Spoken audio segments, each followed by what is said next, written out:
Hallo julle, ek hoop julle kan my hoor. Kan julle my hoor en die skerm sien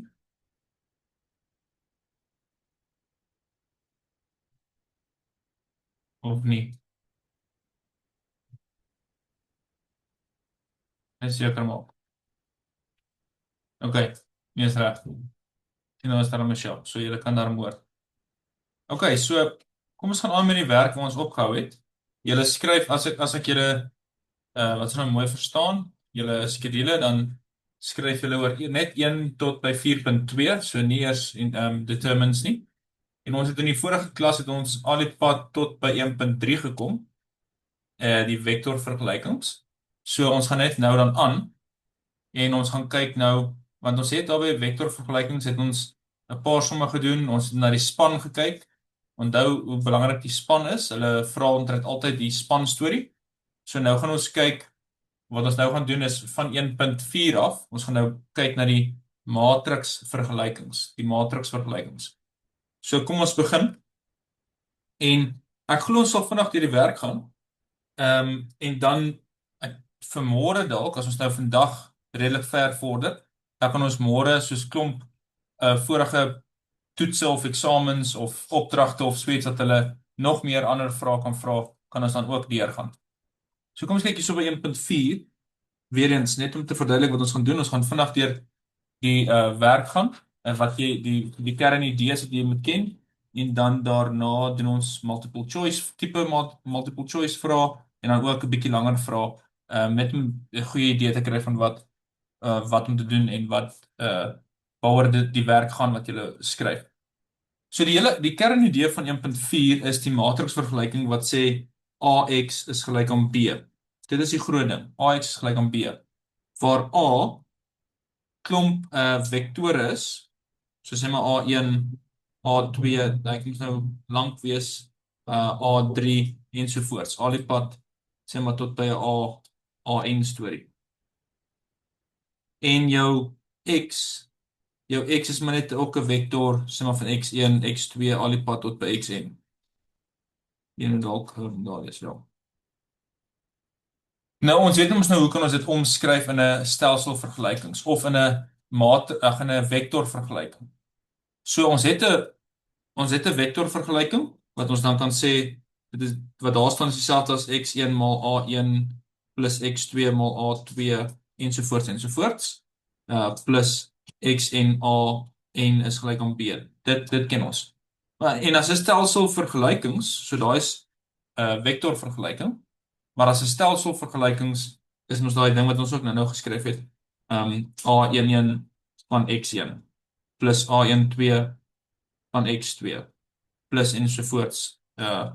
Plus A1 en Xn wat gelyk is aan B1. En dan natuurlik die res ook. Mens kan nou net aangaan met dit. So, wat moet ons nou hierso sê maar snap vir hierdie werk? Ons moet die volgende snap in hierdie vergelyking wat belangrik is. Want dit is waaroor die hele 1.4 gaan. Is die kolomme van A, die kolomme van A bepaal die span.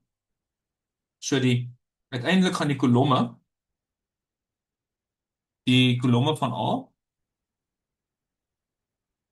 bepaal die span. En dit is hoekom dit so belangrik is om hierdie werk om die kolomme die A-matriks basis te kry. So die kolomme van A bepaal die span en die vraag is dan is B dan 'n lineêre kombinasie van die kolomme van A? Dit is die vraag wat dit is. En as die kolomme van A as die kolomme van A die hele RM span, dan beteken dit daar is 'n oplossing bestaan vir elke B. So onthou nou net weer wat beteken dit? Ons het nou hierso 'n A-matriks en 'n X-matriks gelyk is aan 'n B-matriks. So onthou net om weer te noem wat daai goeie staan. As jy byvoorbeeld het R2 Dit beteken net, dit is 'n punt, maar die punt het twee koördinate, sê maar 2 en 4. As jy sê maar R7 is, dit beteken dat jy is ergens in 'n sewende mags of in 'n sewende D.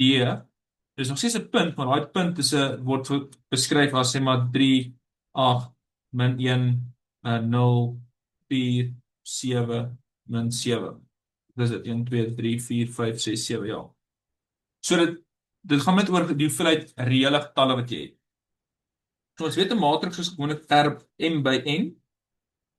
Hierdie is dan 'n n by 1 matriks en hierdie antwoord is dan 'n m by 1 matriks. Nou as jy nou hierso getal het, sê maar hierso is 'n vektor A en hy is dalk 7 8 2 4 3 byvoorbeeld so iets. Dan sal ons sê hierdie vektor is R4 byvoorbeeld. Want hy moet nou dis met getalle 1 2 3 4 sorry R5. 1 2 3 4 5. Wat beteken dit is mos dan hierdie enetjie hier is dan RM. Hierdie enetjie hierso is ook M.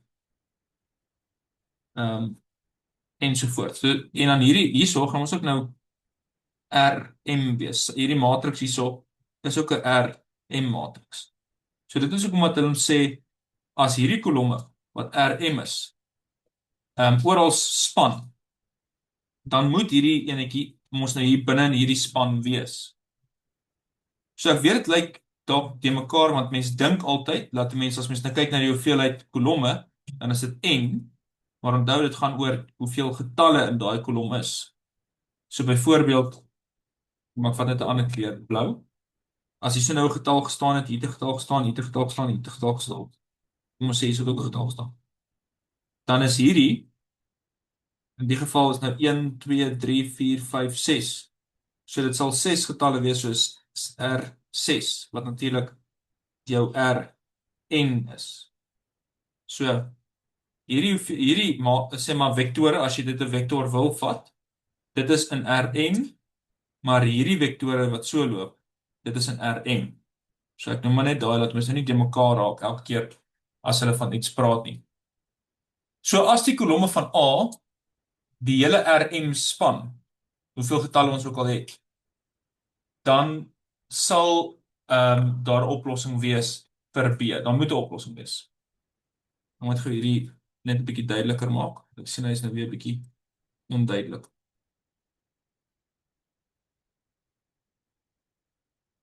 Okay, hier duideliker.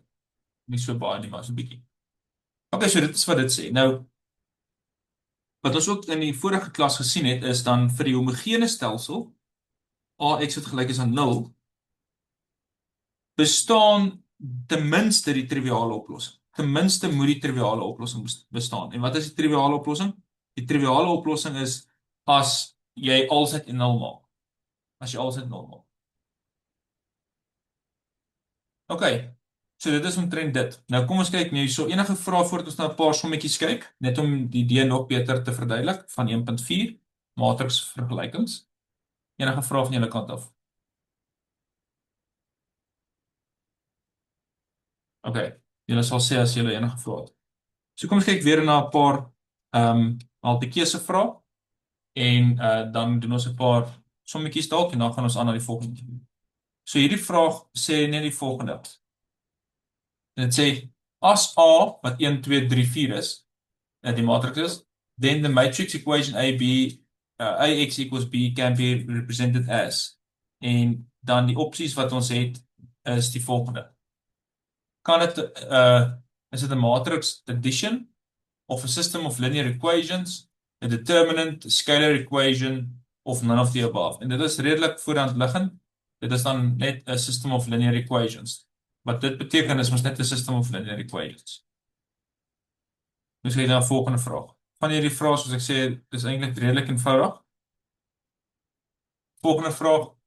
The product AX is defined when the number of the rows of A equals the number of rows of X, of the number of the columns of A equals the number of rows of X, and A is squared X is a zero vector of none of the above. Nou dit dis moet te sê hy moet vierkantig wees nie. En dit is mos daai A se hoeveelheid kolomme moet ons dieselfde rye wees as X. Dis maar net gewone matriks vermenigvuldiging. OK, volgende vraag. Hulle vra vir ons hierso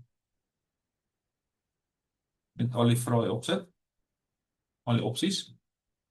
As A 'n matriks is van twee vektore, dan wat sal A maal met x1 en x2 wees?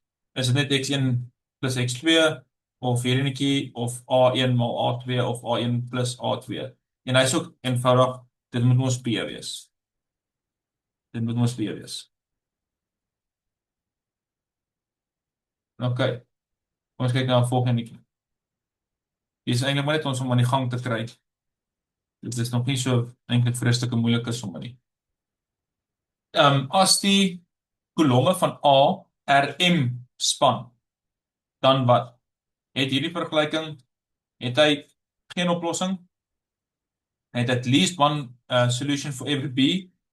It has only the trivial solution, is undefined of none of the above. En die antwoord sal wees, het at least one solution. Hy kan nie triviaal of hy moet die triviale oplossing hê, maar dis nie te sê hy dis slegs die triviale oplossing. Kan miskien wees dat hy net slegs die triviale oplossing het, maar ons het nie genoeg inligting nie, so dis omdat dit nie C is nie. En hy span mos Rm.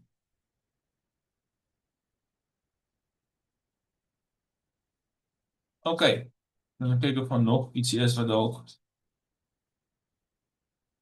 OK, nee, daar lyk nie of hier is nog ietsie is wat terhof is nie. So kom ons kyk dalk na, kom ons kyk of hier nog vrae is wat mens hier eintlik kan vra.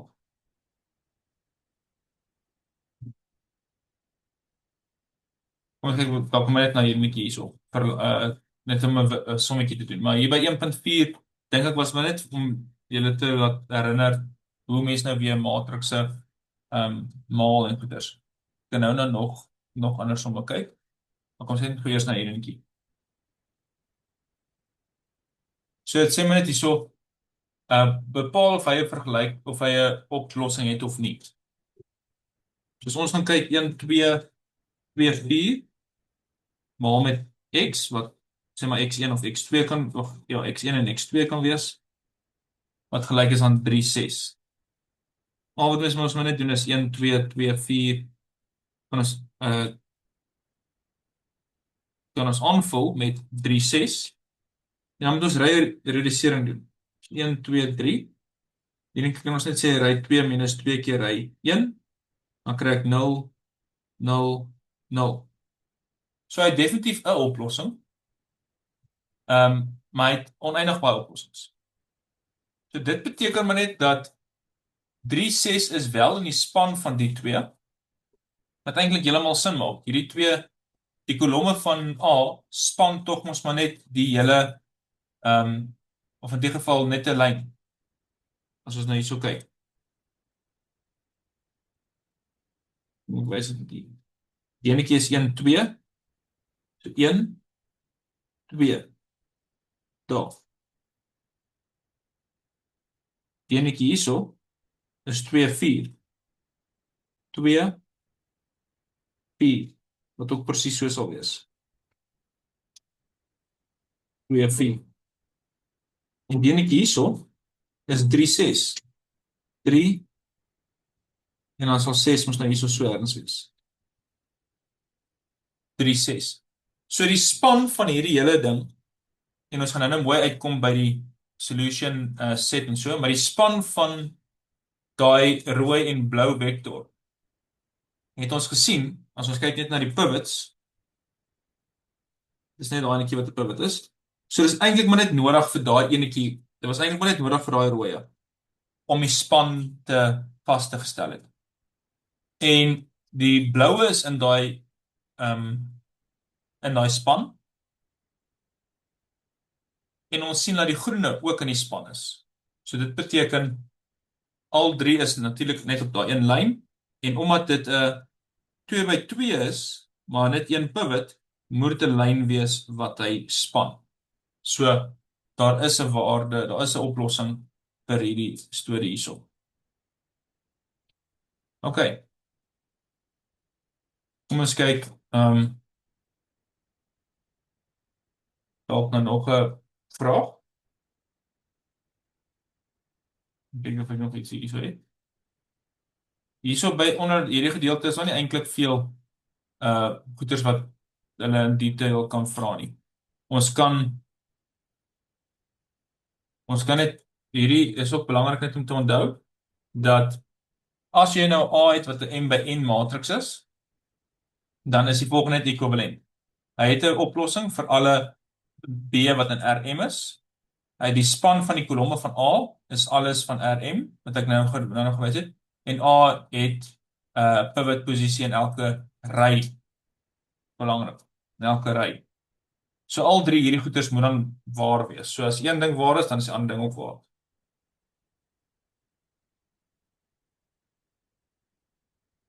OK. So dit is maar 1.4. Ek weet nie of julle enige vrae het oor 1.4 nie. Dit is nie te rof nie, dit is maar net om te onthou wanneer is iets inconsistent, wanneer is dit consistent en sulke goed.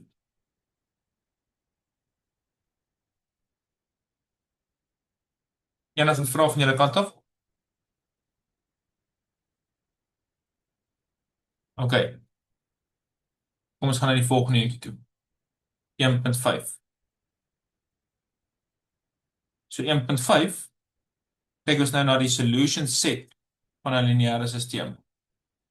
Nou die idee hierso, die kernidee wat ons hierso wil regkry, is die volgende. By 1.5. Ons wil weet as ons 'n stelsel vergelykings oplos, dan wil ons bepaal het hierdie stelsel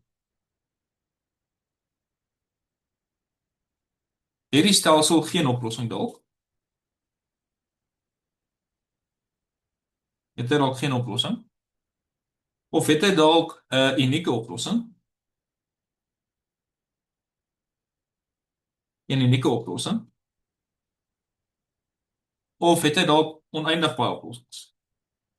So ons wil dit sommer vinnig raak sien.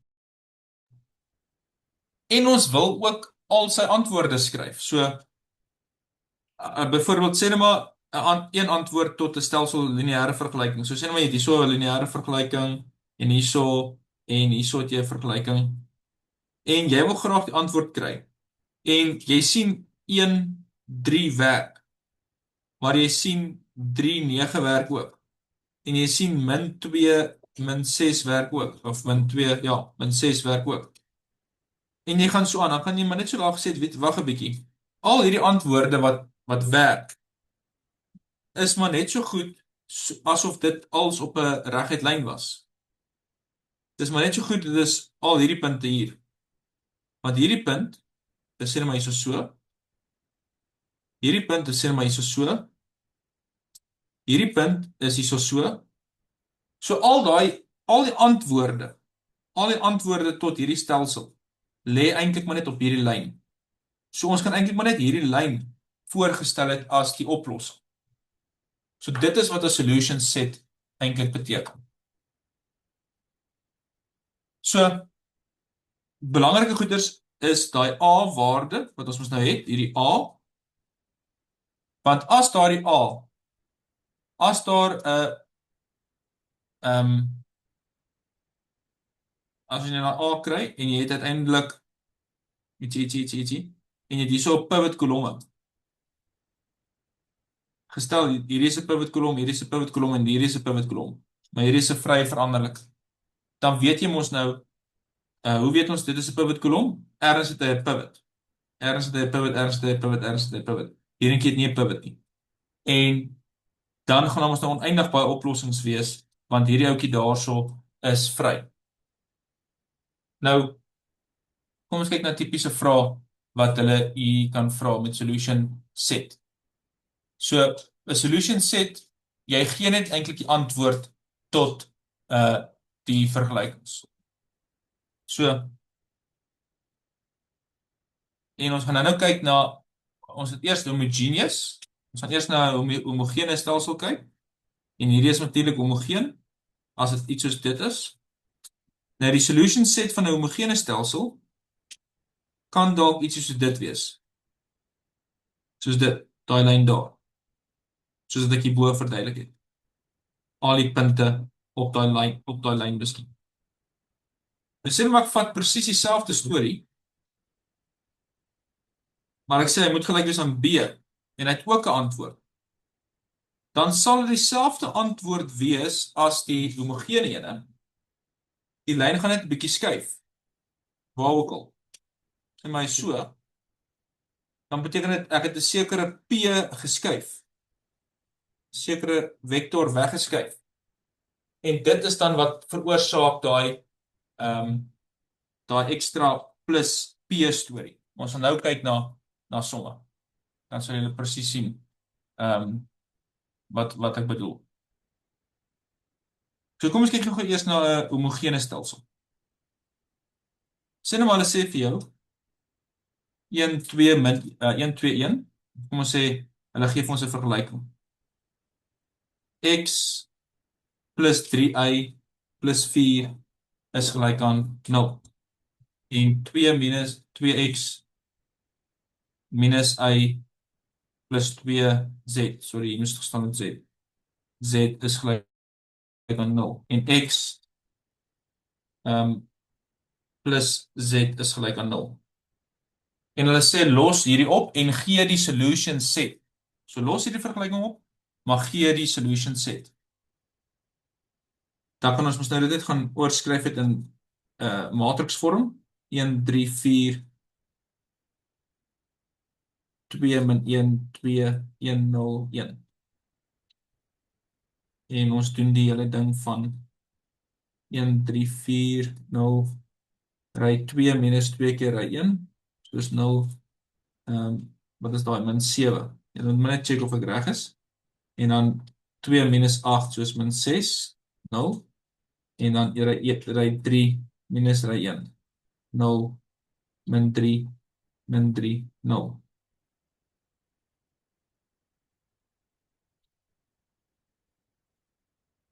Ek gaan net ry 3 hierso maal of deel met negatief 3. Dan kry ek 0 1 1 0 en dan hierso is net ry 2.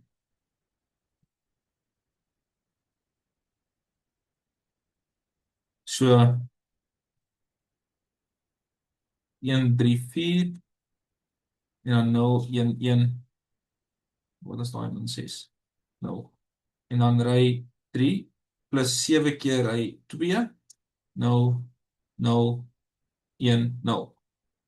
So hier kan ons sien die solution set is net die triviale oplossing. Dit is slegs die triviale oplossing wat hier geldig is. Want z moet 0 wees. Dan gaan dit beteken y is 0. Wat gaan beteken x is ook 0. So dis net die triviale oplossing wat hier gewerk het. Wat beteken, en ons sal later mooi by dit uitkom, maar dit beteken ons dis eintlik lineêr onafhanklik, die drie vektore. So die enigste manier om by 0 uit te kom met hierdie vektore hier is as jy alles met 0 maal. So dit is een antwoord. OK. Is julle reg met so ietsie?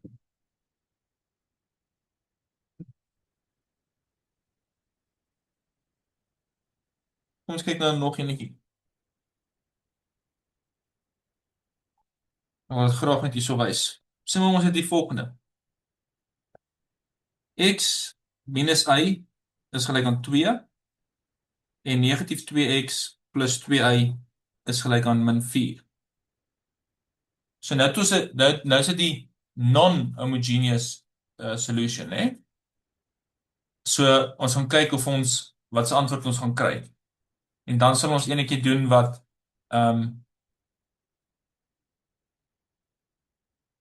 ja, kom ons gaan nou kyk wat ons gaan doen. Enetjie wat dalk Maar hierdie is non-homogeneous. So ons kan dit gaan skryf as 1 min 1, 2 min 2, 2 min 4. So 1 min 1, 2, ry 2 plus 2 keer ry 1, dus 0, 0, 0. So y kan ons sê is t en t is dalk vry. So x is y plus 2. So x is eintlik t plus 2. So die solution set is dan die volgende. Die vergelyking is ons nou x en y, maar ons weet dit kan als in terme van t geskryf word. So is 1 keer t plus 2 en dan die y is net y.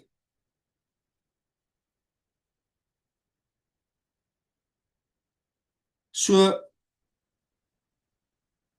daar het ons dit. Die antwoorde tot daardie vraag is alles op hierdie lyn. So ons kan sê die solution set is die span van 1 1 en dan alles net plus met 2 0. Nou kom ons kyk net gou wat dit beteken, want as dit visueel vir jou sin maak, dan gaan solution set eintlik redelik lekker wees of maklik wees. So ek moet net gou hierso die ding kry, dan gaan ek nou vir julle wys. So kom ons vat maar net hierdie. Die solution set het ons gesê is die span van 1 1. Reg, so dit is daardie hele lyn.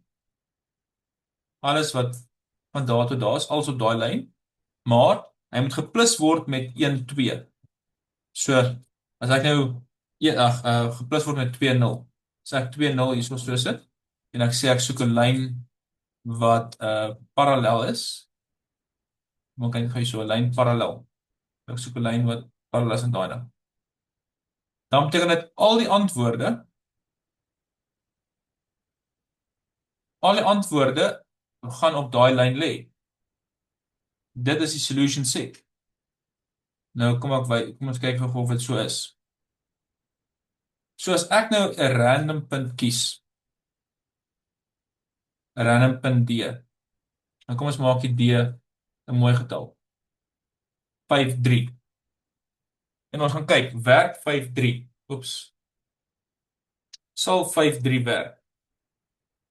Soos ek sê 5 minus 3, yes, dit is 2.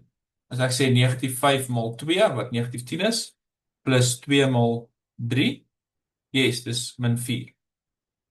So as ek daai waarde daar kies, sê maar min 1, min 1, 3, min 1, min 3, dan sal hy ook geldig wees vir hierdie vergelyking. Ensovoorts, ensovoorts. Nou, sê nou maar ek het nie dit gelykgestel aan 2 min 4 nie, ek het dit gelykgestel aan 0. Dan was dit net weer al hierdie antwoorde. Maar hoekom het nou die homogene, nie homogene is nie, is hy net daai ekstra plus 2 0. Dis al. So dis nog steeds die span van die vorigene. Hier enetjie hier, dis nog steeds die span van dene. Dis daai lyn. Hy het net met 'n vektor geplus. So dit is al.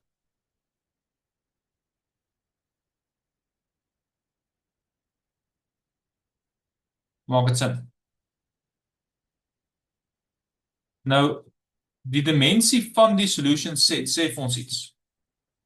Die dimensie van die solution set sê net vir ons dat as jy een vrye veranderlik het, soos in die geval het ons een vrye veranderlik gehad, dan was dit mos nou 'n lyn, soos ons kon dit sien. As ons hierso twee vrye veranderlikes gehad het, dan was dit 'n plein ensovoorts. Maar bietjie verder dan maak dit as 'n bietjie moeiliker om te verduidelik.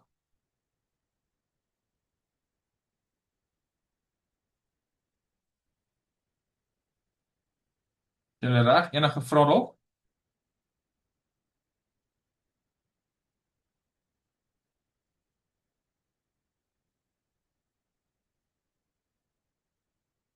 Okay,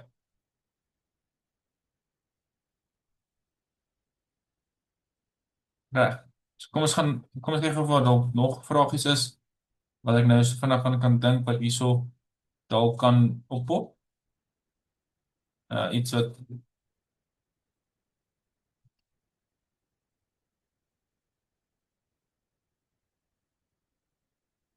dalk moeilik is.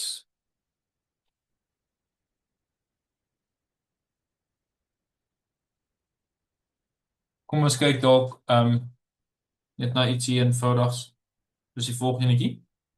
Nou kyk ons wat hy ook gee.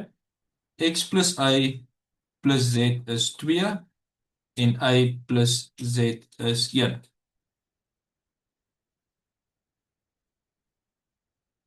So 1 1 1 is 2, 0 1 1 is 1.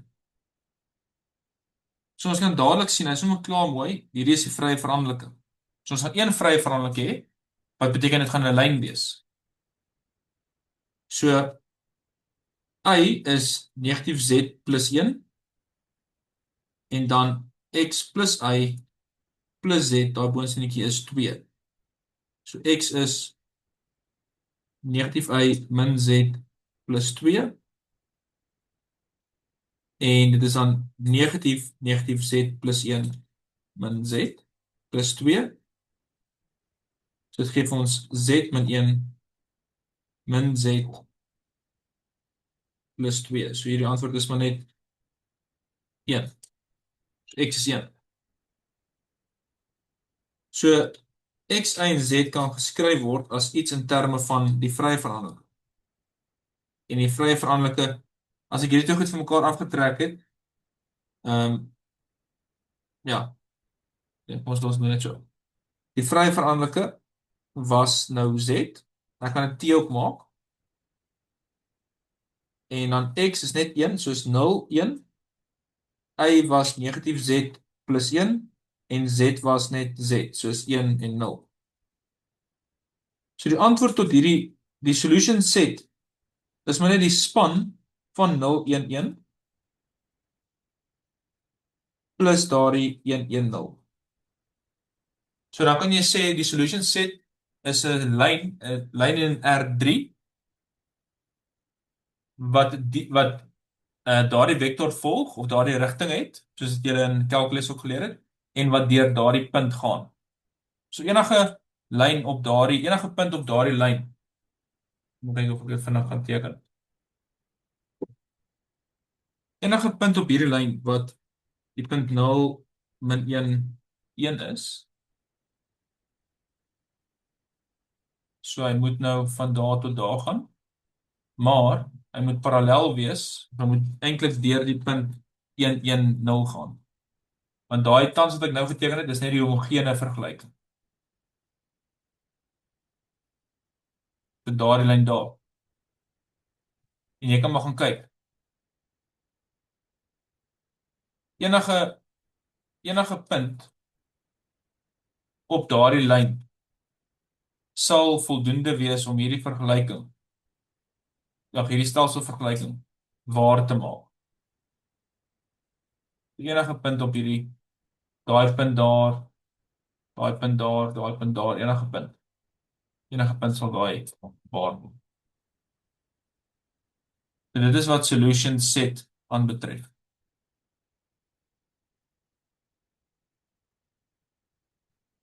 En reg. Enige vrae dalk sover.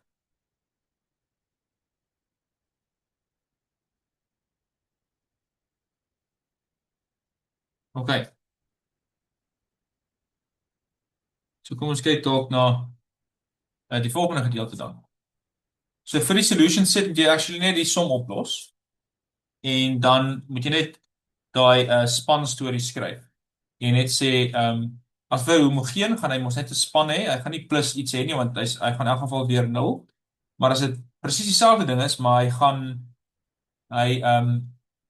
dis nie homogeen nie, dan beteken dit jy moet die oorspronklike span hê as hy 'n span gehad het, as hy 'n solution gehad het, plus net 'n sekere vektor. En daai sekere vektor wys net dit is nie meer homogeen nie. Dit is nou nie homogeen. Okay, so dit bring ons dan by dit bring ons dan by 1.7 wat die hele lineêre independency is, die lineêre onafhanklikheid. En tot nou toe het ons klomp goeders geleer wat ons eintlik tot by hierdie tipe van punte bring of gedeeltes van die werk bring. Want die volgende is die formele definisie van 'n lineêre onafhanklikheid. Dit is as jy slegs die triviale oplossing het. Dis nie mooi, sê maar die mooi bewoording. Maar ons ken dit op klomp ander maniere. As die enigste manier hoe jy by 0 kan uitkom is as jy al die vektore met 0 maal, dan weet jy daai vektore is lineêr onafhanklik. Dis een manier om na dit te kyk. 'n Ander manier om na dit te kyk is as jy glad nie die span vergroot, hoe kom ek sê so? Elke keer as jy 'n nuwe vektor bysit en dit vergroot die span, dan weet jy al daai vektore is lineêr onafhanklik. Die oomblik as jy 'n vektor bysit en dit nie eintlik die span vergroot nie, dan is dit lineêr afhanklik. Hoekom sê ons lineêr afhanklik? Ons sê want hy is afhanklik. Kom ek verduidelik dit so. As ek net hier een vektor het, dan is sy span mos nou als in die lyn. Als in daai lyn. Die oomblik as ek nog 'n vektor bysit, kom ek sit hierso hierdie vektor by, dan is hierdie nuwe span van die rooie en die rooie en die groene is dan hierdie hele ding, hierdie hele 2D. So hulle is onafhanklik. Hoekom? Want daar is geen manier hoe jy met hierdie rooie by die groene kan uitkom. Soos onafhanklik. Hulle is nie afhanklik van mekaar nie. Maar die oomblik as ek nou nog 'n vektor bysit, kom ons sê hierdie bloue. Ek sit hierdie bloue by. Dan het ek glad nie die span vergroot nie. So hulle drie is afhanklik want hulle kan by mekaar uitkom. Ek kan by die bloue uitkom deur gebruik te maak van die groene en die rooie. So dit is moet ons sê dit is afhanklik. En hy het ook glad nie die wat saam vergroot nie. Hy het glad nie die span vergroot nie. So dan sê ons daai stelsel of daai groep vektore is dan lineêr afhanklik. Want dit beteken ook 'n ander manier om hierby uit te kom, by my 0 uit te kom van hierdie 3. Kan ek met 'n kombinasie van hierdie 3 by 0 uitkom? Antwoord is ja, jy kan. So ongelukkig is dit nie net die triviale oplossing wat geldig is nie. En as dit nie net die triviale oplossing is nie, dan weet ons hulle is lineêr afhanklik. Ek koop die lineêre afhanklikheid en so maak vir julle sin.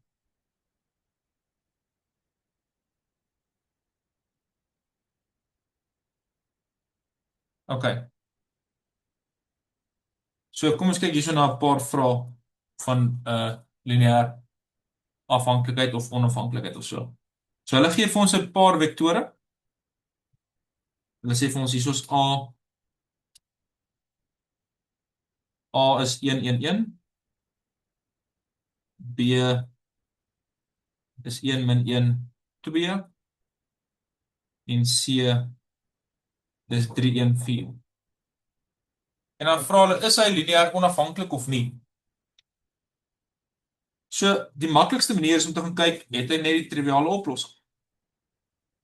So kom ons gaan kyk of hy net die triviale oplossing het. As hy slegs die triviale oplossing het, dan weet ons hulle is lineêr onafhanklik.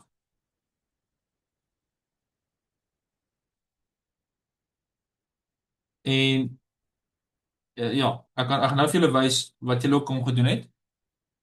As jy miskien vinnig wil dink of jy wil nie tyd mors nie, so dan sal ek dit vir julle wys. Maar kom ons doen dit eers om op die lang pad en dan gaan ek nou vir julle wys wat julle ook kan gedoen het. Soos ek hierdie ding doen, en hulle kan baie keer hierdie vrae in die multiple choice vrae vra, want hulle wil hê jy moet eintlik vinnig met die antwoord uitkom. Ons sal dit nou hierna mooi na kyk. Dus ek sê ry 2 minus ry 1, het ek 0, min 2, min 2, 0, en ry 3 minus ry 1, het ek 0, 1, 1, 0. En julle kan eintlik nou al klaar sien, ons gaan die volgende hê 0, 1, 1, 0 en dan 0, 0, 0, 0. So hierso is net twee pivot kolomme en 'n een vrye een. So dit is nie net die triviale oplossing wat geldig is. Wat beteken kan jy dan by een van hierdie vektore uitkom deur gebruik te maak van die ander? En die antwoord is ja. Kom ons kyk gou vinnig daarna. As ek 2 keer A vat plus B, dan gaan ek mos hier uitkom. Want 2 plus 1 is 3. 2 minus 1 is 1. 2 plus 2 is 4. So ek kon dit eintlik probeer raak sien net van die begin af, maar moenie jou tyd mors om dit te probeer raak sien nie. Want dan mors jy onnodige tyd. As jy dit nie sê maar in die eerste 10 sekondes sien nie, dan stel ek voor werk dit maar uit. Maar wat hierdie beteken, so hierdie stelsel vektore is lineêr afhanklik, want hulle is afhanklik van mekaar, want ek kan by C uitkom deur A en B te gebruik, of ek kan by A uitkom deur B en C te gebruik, of ek kan by B uitkom deur A en C te gebruik. Wat beteken, hierdie twee vektore was eintlik die enigste twee wat nodig was om 'n sekere span te gemaak het. Hierdie ekstra een het nie die span vergroot nie. Wat beteken C lê in die span van A en B reeds. En net om dit te wys, as mens nou visueel na dit wil kyk, A was 1, 1, 1, B was 1, min 1, 2, en die span van die middelpunt is ook altyd daar, dis ook deel van die ding, is klaar 'n vlak, die span van daai twee vektore, kom ek teken in die vektore in, daai vektor en daai vektor. Nou as ek nou daai derde vektor gaan intrek, 3, 1, 4, dan sien ek wragtig, hy is ongelukkig nie, hy het nie die span vergroot nie. En die oomblik as hy nie die span vergroot het nie, dan is daai lineêr afhanklik. Want dit is moontlik om by een van hulle uit te kom met behulp van die ander. Of anders te gestel, dit is moontlik om by 0 uit te kom deur sê maar 5 keer dene minus 3 keer dene plus 2 keer daai ene of so. So dis nie net die triviale oplossing wat geldig is vir hierdie som.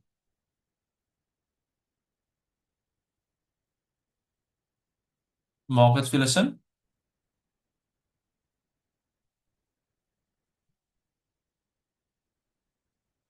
OK. Nie soos maar net so ietsie ekstra vir feite oor lineêr onafhanklikheid. Twee vektore is lineêr afhanklik as en slegs as hulle kollineêr is. So die een is net 'n multiple van 'n ander enetjie. Wat mos nou heeltemal sin maak, want hulle het nie, jy het glad nie die span vergroot toe jy daai ekstra een bygesit het nie. En dan die onderrond nommer 2 sê any set containing the zero vector is linearly dependent. Want hoekom? Daar is 'n belangrike punt, hulle hou daarvan om daai netjie daar te vra in 'n multiple choice vraag. So hulle sê dalk die volgende, hulle sê dalk hierso is vektore P1, P2, P3, 0, P4 ensovoorts. Nou vra hulle vir jou, is dit lineêr, is hierdie stelsel lineêr afhanklik of lineêr onafhanklik? Nou onthou vir lineêr onafhanklikheid is dit slegs die triviale oplossing wat geldig is. Nou as ons hierdie storie vat, dan kan ek mos nou sê 0 keer V1 plus 0 keer V2 plus 0 keer V3 plus 8 keer 0 plus 0 keer V4. Dit gaan vir my 0 gee. Maar dit is nie die triviale oplossing nie. Want daai ouetjie daar is nie 0 nie. Maar ek het nog steeds by 0 uitgekom. So dit is hoekom dat hierdie antwoord is nie die triviale oplossing nie. Wat beteken hy moet afhanklik wees. En dan daai subset stories gaan ons nog by uitkom. OK, is julle reg met dit?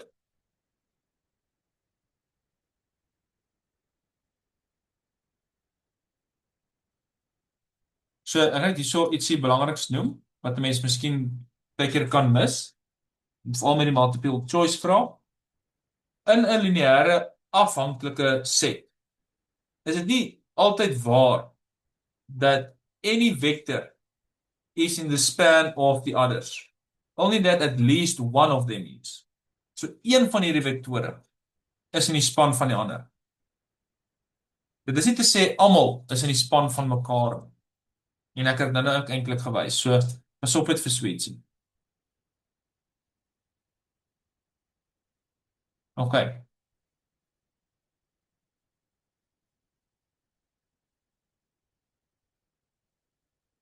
Kom ons kyk of daar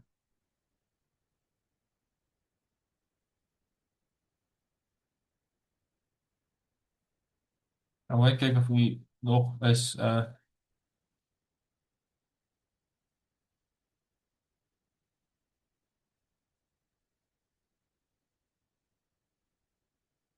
OK.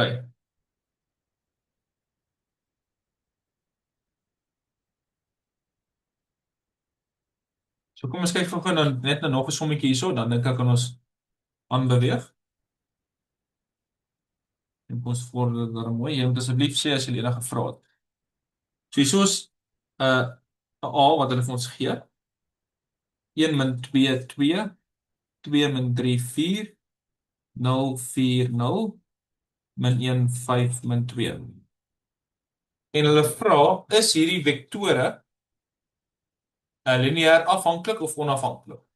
Nou mens kan eintlik sien die beste scenario hierso sal wees hierso 'n pivot, hier's 'n pivot, hier's 'n pivot. Maar dan gaan hier nou nie pivots wees nie. So ons kan eintlik klaar sien dat al is hierdie 3 lineêr onafhanklik, sal hierdie ouetjie hier binne in daardie span wees. Want jy het 4 vektore in die 3D-sisteem. So een van hulle, ten minste een van hulle, moet oorbodig wees, moet onnodig wees. Een van hulle het nie die span vergroot nie. Anders sou ons mos nou in R4 gewees het. Maar net om dit wiskundig te wys, as ons dit dan reduseer en ons wil nou dit gelykstel aan 0, ry 2 plus 2 keer ry 1, wat ons 0 1 4 3. En ry 3 minus 2 keer ry 1, dit ons 0 0 0 en daar gaan wees ook 0. So ons kan dit duidelik sien. Hierdie is vry. Hierdie is nie. So die antwoord tot hierdie ding is eintlik dan net die span. Die enigste span van die is daai oorspronklike 2. 1 min 2 2 en 2 min 3 4.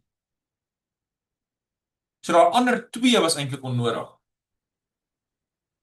En ons kan dit sien. Ek gaan dit nou visueel wys. Ons kan dit eintlik sien. So dis nie net die triviale oplossing wat hier gaan geldig wees nie.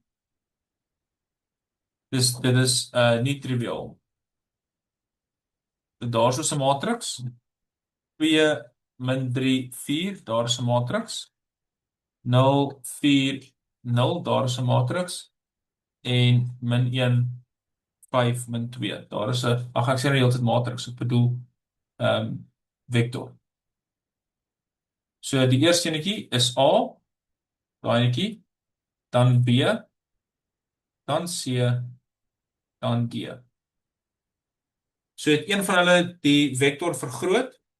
Wel, kom ons kyk. Die oorspronklike span, ek bedoel die span vergroot. Die oorspronklike span is net daardie vlak. As ek net daai eerste twee het. En die ander twee lê ook op daai vlak. So hy het glad nie die ding vergroot. Maar al het C, net maar C het so gelê.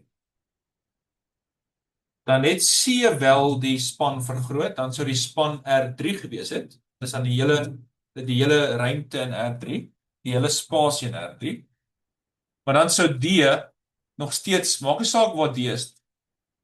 Jy kan D enige plek dan gesit het. Dan sal hy ongelukkig ook nog steeds in die span gewees het van die ander. So dis moet ek sê, die best case scenario sou gewees het, daar's een vrye veranderlik. Nou die hoeveelheid vrye veranderlik is wat ek vir jou sê.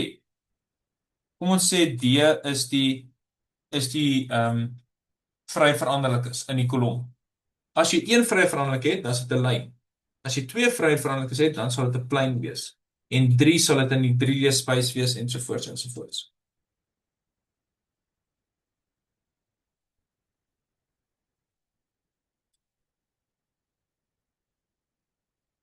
Meer. Yes, Willie. So alles wat nie 'n pivot kolom het nie, is eintlik maar net onnodige vektore dan. Yes. Dit is onnodige vektore wat in terme van die span, want dit glad nie die span vergroot nie. So, dis eintlik maar net die pivot kolomme wat belangrik is. Dis eintlik maar waar dit neerkom. Dis moet ek sê, ek dink ek het in die begin ook gesê, hierdie module kan eintlik opgesom word in soos 20 woorde, sê maar 20 woorde of 20 terminologieë wat jy moet ken. Maar deur die loop van die semester introduce hulle 30 ander en 40 of 50 ander goeters wat eintlik maar net dieselfde sê as wat jou oorspronklike goed gesê het. Dis maar net ander maniere wat hulle dit beskryf. So dit is ook maar dit so frustrerend kan wees, want dit sê eintlik oor dieselfde ding wat jy nog heeltyd weet, net op 'n ander manier. OK, nou kom ons kyk nou, soos almal reg. So ons het nou mooi gekyk na 1.1 tot by 1.7.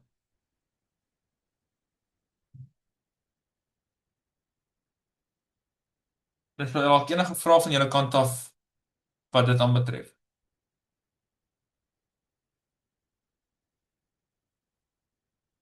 Ek probeer om hier en daar daarom somme te doen. Maar ons sal in elk geval in môre se klasse nog meer somme ook doen. Ek wil net graag dat ons ten minste een keer deur die werk kom en alles verduidelik wat nodig is. En dan kan ons nog somme doen as wat ons nou vashak by een gedeelte. En jy het al so baie geskryf oor hoofstuk 1. Maar ek glo dit maak daarom sin. So dit bring ons dan by hoofstuk 2. Wat als gaan oor die hele idee van transformasies.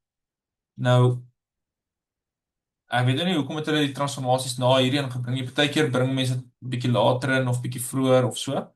Maar dit maak nie saak nie. Hulle idee is nou om dit direk na een in te bring. So kom ons kyk na transformasies. Wat die idee van 'n transformasie is. Nou, 'n lineêre transformasie is eintlik maar net 'n funksie. Dis 'n funksie.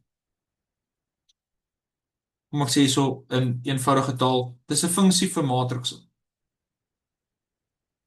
Dis 'n funksie vir matrikse. Dit is wat 'n transformasie is. Jy vat een sekere matriks of set of points en jy spoeg iets anders uit. So die stelsel wat plaasgevind het om hierdie ding daartoe te vat, dit is soos 'n eenvoudige voorbeeld vir my is, sê maar hier is nou jy kyk nou op die twee op die tafel. Jy kyk nou sê maar op die tafel. Mense soos een of ander robotarm. Wat hoe ek al hierdie robotarm moet teken. Ek teken nie baie mooi nie. Daar's een of ander robotarm.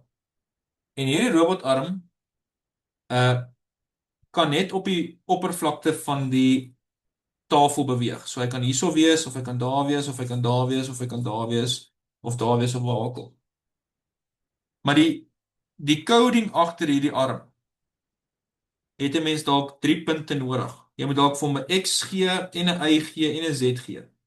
So dalk is sy X gedeelte hierdie gedeelte van sy arm. Sy Y gedeelte is dalk daardie gedeelte van sy arm en sy Z gedeelte is dalk hierdie gedeelte van die arm. So jy moet vir hom sê, jy moet vir hom presies sê hierdie ouetjie moet so beweeg, dalk is dit soos en dan hierdie kan so beweeg en die enetjie kan so beweeg. So al drie daai punte moet 'n sekere waarde wees vir hom om presies daar te wees of presies daar te wees. So ons het dan dus gegaan van 'n R3 af na slegs R2. Want die posisies waar hy elke keer gaan wees op die 2D vlak is net dalk die punt 11 of die punt 14 of die punt -2 of sulke goeders. So dit is 'n tipiese voorbeeld van 'n lineêre transformasie. Nou, die ander idee agter dit is die feit dat ons moet eintlik die reëls heeltyd neerskryf en sê jy vat 3 keer van die een plus 5 keer van die ander enetjie ensovoorts ensovoorts. So, menende as ek vir jou sê hier's 'n transformasie, jou x1, x2, x3 gaan na x1 plus 3 keer x2 en min 4 keer x3 en x2. So ietsie. Ek maak dit sommer net goed op. Dis dalk nie eens 'n mooi transformasie nie. Nou, dis wonderlik, ons kan vrae doen oor dit en hulle vra dit baie keer so. Maar die idee agter dit als is, kan ons nie dan net op die einde van die dag gesê het, wag 'n bietjie. Wat elk geval met enige vektor gebeur wat jy gaan transformeer, is maar net dieselfde asof jy daardie vektor gemaal het met 'n sekere matriks. Anders te gestel, die transformasie van 'n sekere matriks is dalk bloot net 'n A-matriks maal met daardie matriks of met daardie vektor. Nou om te weet of iets lineêr is dit net eintlik twee goeters wat belangrik gaan wees. Die additivity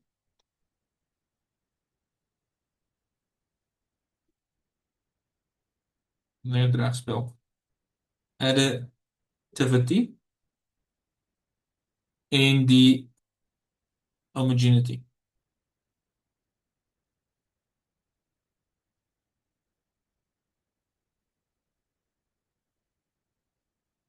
Wat sê dit?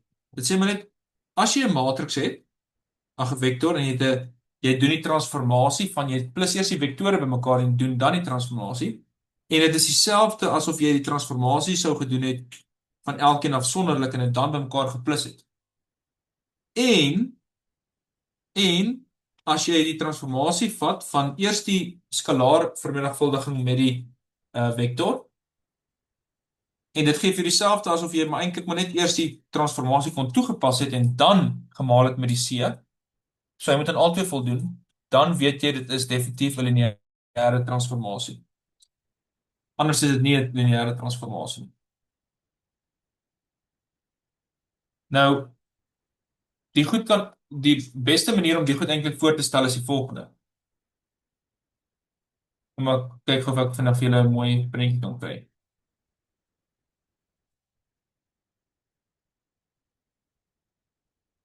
Ek hoop hierdie goeders werk nou mooi saam. Ek wil dit graag vir julle wys. Ja, hier is daarom 'n enetjie. Ek dink ek het dit al gewys. So, hier is die oorspronklike skets van Mona Lisa en hoe hy gaan daar gaan kom goed met hom gebeur. Ek kan hom roteer om die y-as of uitrek in die een in ander rigting of ek kan hom dalk opvat en dan dalk opvat of aan 'n kant toe vat of ek kan kombinasies van dit vat.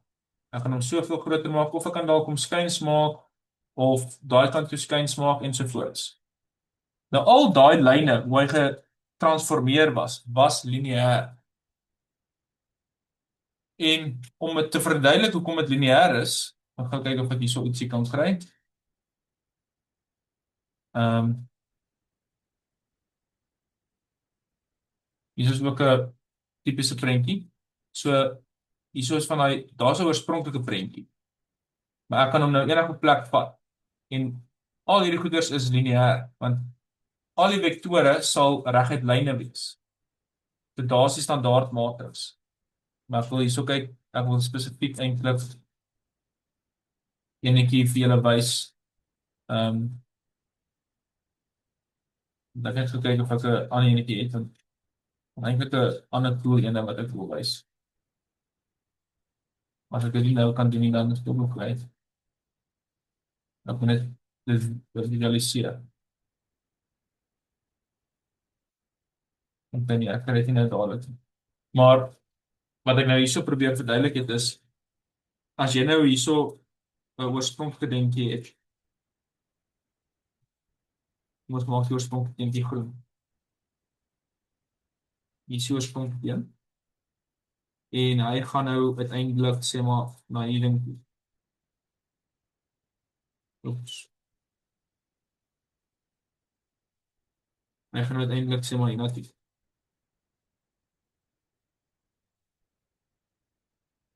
Ons maak dit so. Dan hoe al die vektore gegaan het. Hierdie vektor was ons uiteindelik oorspronklik daar. So hoe hy geskuif het,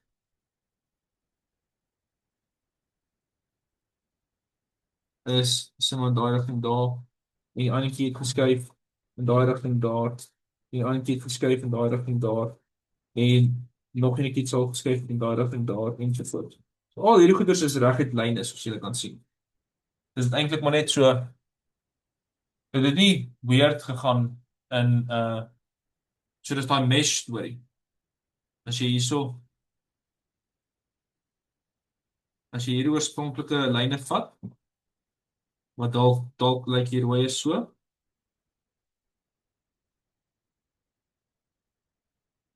en die blou is lyk ook so mooi reguit. En dan het daar 'n lineêre transformasie plaasgevind, en die nuwe goed lyk so. Die nuwe lyne lyk so. Sê maar swetjie. Parallel van mekaar af, my skets lyk dit nie nou mooi. En so. So jy kan sien dit is steeds reguit lyne. Dan weet jy dis lineêr. Maar as dit dalk gebeur het, dalk het die blou lyne so geraak, dan die rooi lyne het so geraak. Wat ook mooi parallel is met mekaar. Maar dan kan ons sien, dit is nie lineêr. So Sweet sou 'n voorbeeld gewees het van nie lineêr. OK. Maar dit is omtrent dit. In kort wat lineêr goeders aanbetref.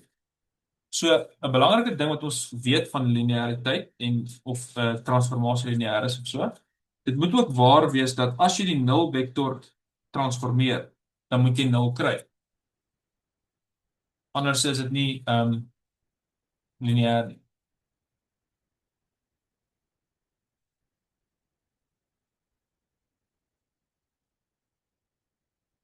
OK. Kom ons kyk hierso. As hulle miskien hierdie vir ons vra as 'n multiple choice vraag. Watter van die volgende funksies of transformasies is lineêr? Daar is A, B, C en D. D en E. Watter is lineêr? Hierdie is definitief nie lineêr nie. D ook nie, want hy het mos net twee plekke wat hy is nou 'n knakpunt eintlik wat hy het. En die oomblik as jy ekstra ding by plus, dan is dit ook nie lineêr nie, want ek bedoel, as ek nou 0 die 1 vervang, 0, dan gaan ek nie 0 kry nie, ek gaan 1 kry. So, die oomblik as jy iets by plus, dan maak dit om nie weer lineêr nie, want dit is asof ek daai ander prentjies wat ek vir julle gewys het, ewe skielik net transleer en nie transformeer nie. So die enigste een wat hier lineêr is hier eentjie hier. Dis B. B is die enigste eentjie wat daar lineêr is.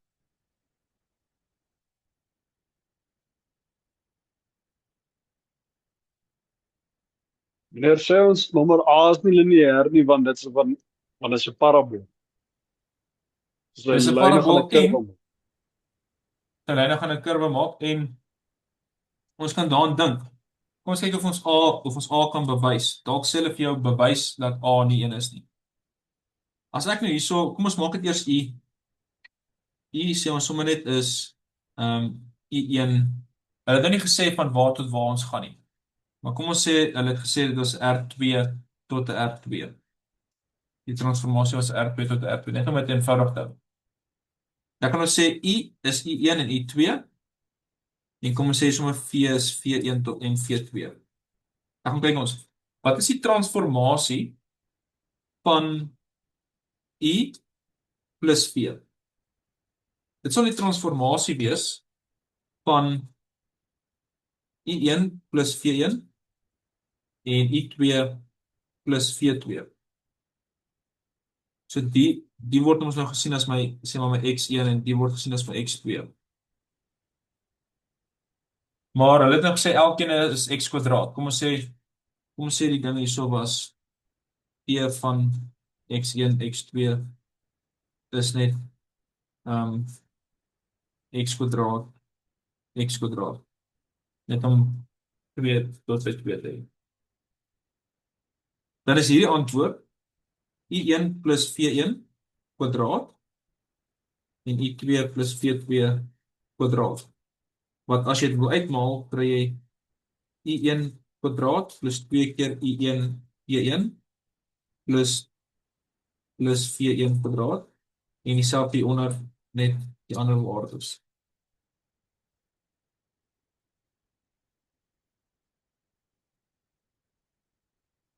Nou, wat van as ek heel eerste die transformasies gedoen het? As ek net eers transformasie van I gedoen het, transformasie van I sou gewees het I1 en I2, almal se kwadrate. En die transformasie van P sou gewees het P1 kwadraat, V2 kwadraat. En as ek nou hierdie twee bymekaar gaan plus, dan gaan ek ongelukkig nie hierdie kry. Ek gaan nie daai kry. Want daai middelterm het daar uitgevolg. So dis hoekom dis nog 'n rede hoekom hy nie, so ek hoef nie eers die tweede ding te toets nie. Ek weet sommer klaar hy is nie lineêr nie. Maak dit sin, Willie?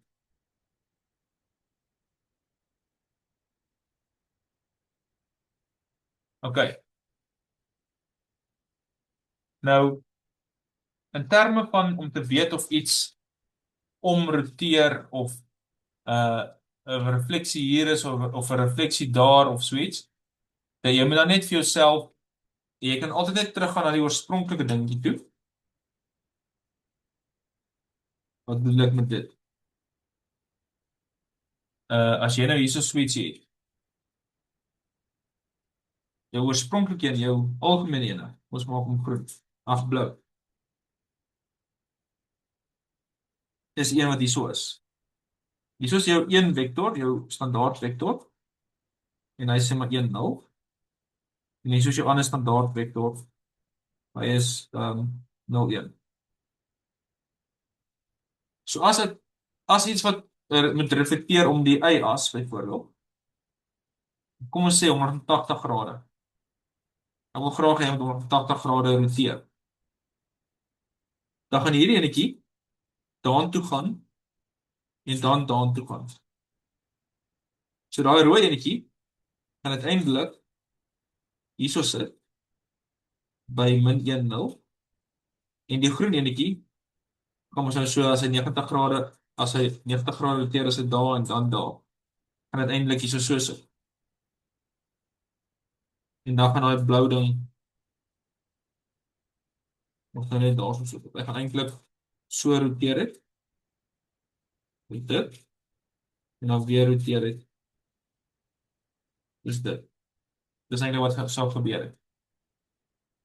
Maar dan kan ons sien op die einde van die dag het 1001, die oorspronklike enetjie, het gegaan na -10 en dan enetjie hierso is 0-1. 0-1. So as jy hierdie ding toepas op 'n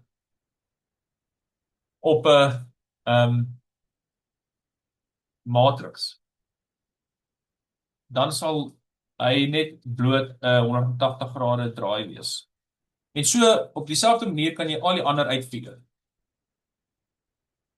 Maar ek wys dit gou vinnig vir julle hierso ietsie. Ons vat so 'n minuutjie hier. So hierso is die end. Nou ek gaan hom nou met daar so 'n lyne maak net nou gepraat. Nou ek gaan hom nou gaan vat na 0. Ag sorry, -1 0 0 1 -1. Dit kan julle sien dat hy het eintlik maar net van daar af so geroteer tot hy daar kan gekom het. Daar so is hy. Dit net nou op vir julle wys dit sê maar so ietsie. Ek maak dit net so dalk op dalk. Dit is nie wat net op. Ek het nou gepraat van al daai lyne waarvan ek praat, wat dan so als lineair is. So ja, daar in die handboek is van nou mooi wat dan wys hulle vir jou as een ding krimp, as 'n ander ding so is wat om te doen. Maar jy kan dit eintlik vir jouself uitredeneer. Nou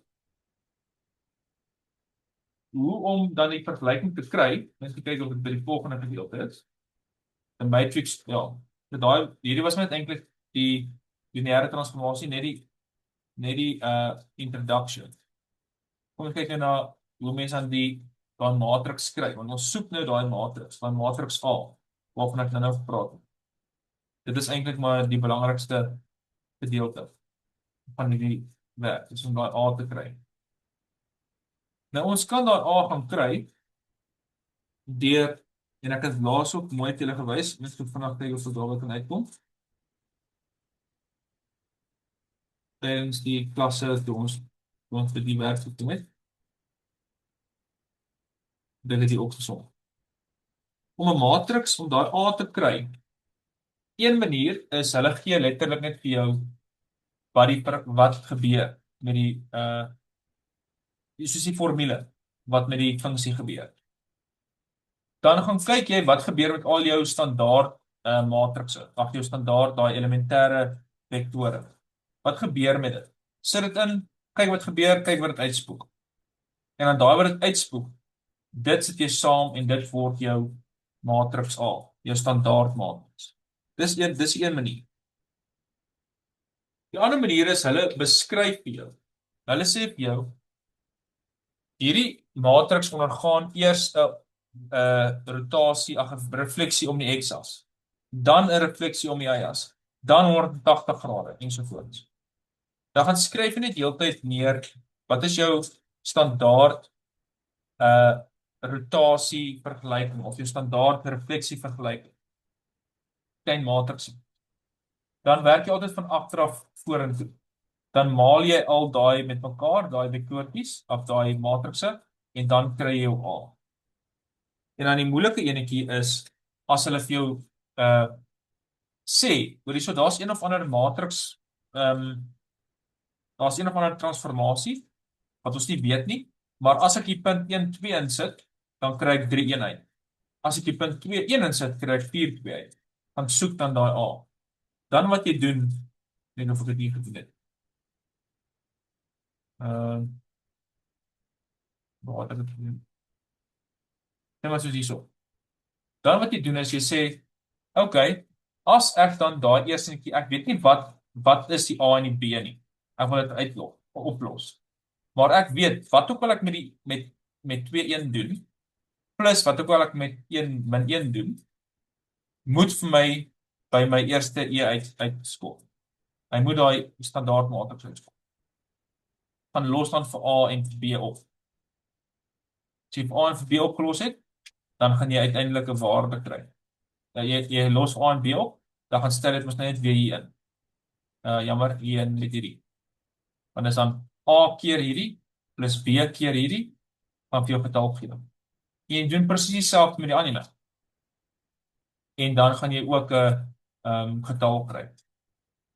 En daai word dan jou standaard matriks.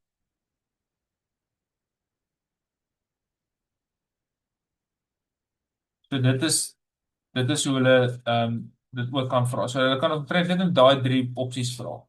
Maar hierdie laaste enetjie is seker maar die moeilikste.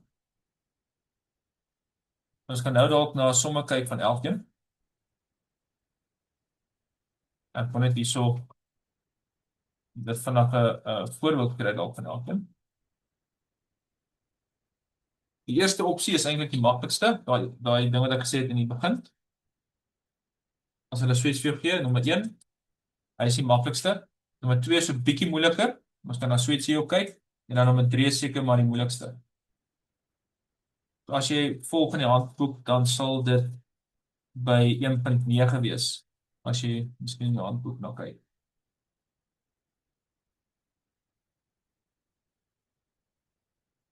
Weet nie hoe baie dosent uit die handboek uitwerk nie.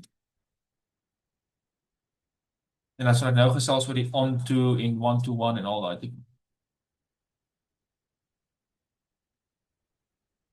Okay.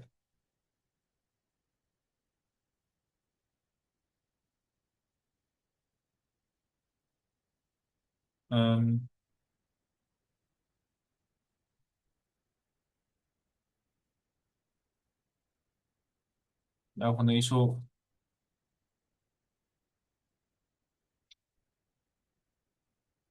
as ek nou 'n lekker som so.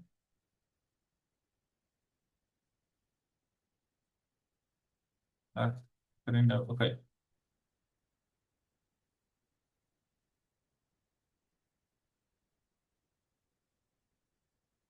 Ja, sien nou iets hier so. Maar kom ons doen sommer eenvoudig een bietjie.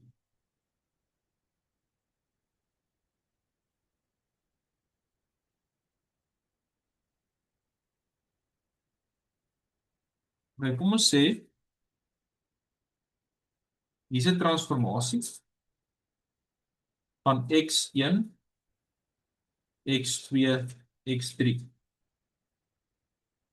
wat gaan na x1 plus x2, x2 en x3 minus x1.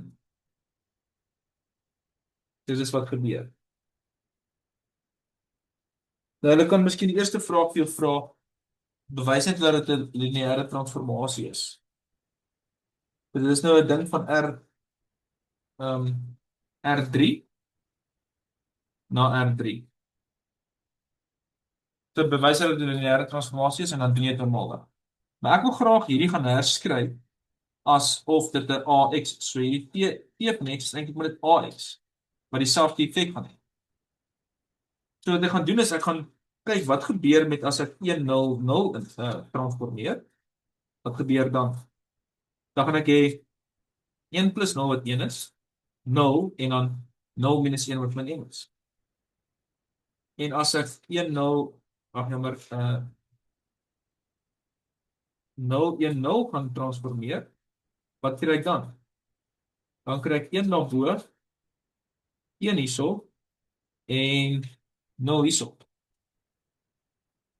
En as ek my ander elementêre matriks gaan transformeer, wat kry ek dan? Dan kry ek 0 0 en dan net 1. So dit beteken die standaard matriks is net 1 0 min 1 1 1 0 en 0 0 1.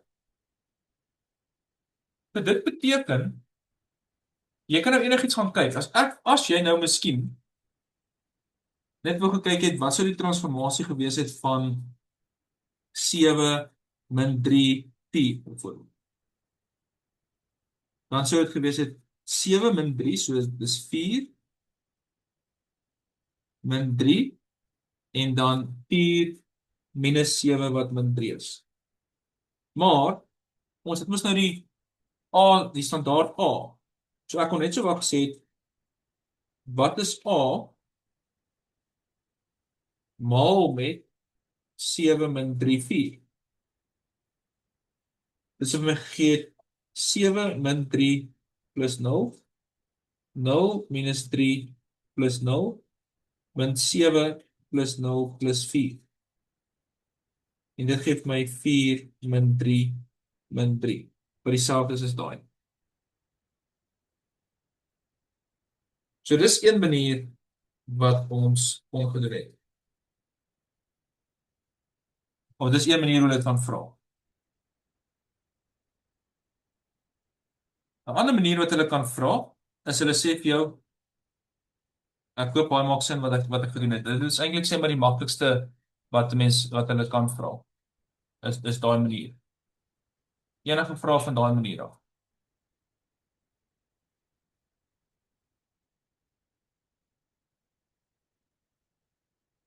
Niks nie.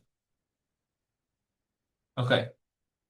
Kom ons kyk na 'n ander manier hoe hulle kan vra. Sê nou maar, hulle sê vir jou, hierso is een of ander transformasie. Ek gaan van R2 na R2 toe. Nou, wat gebeur is, ek het eers 'n refleksie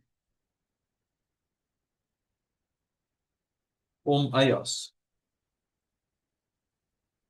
Dan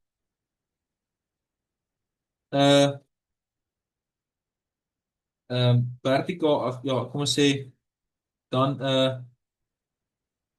horisontale verskywing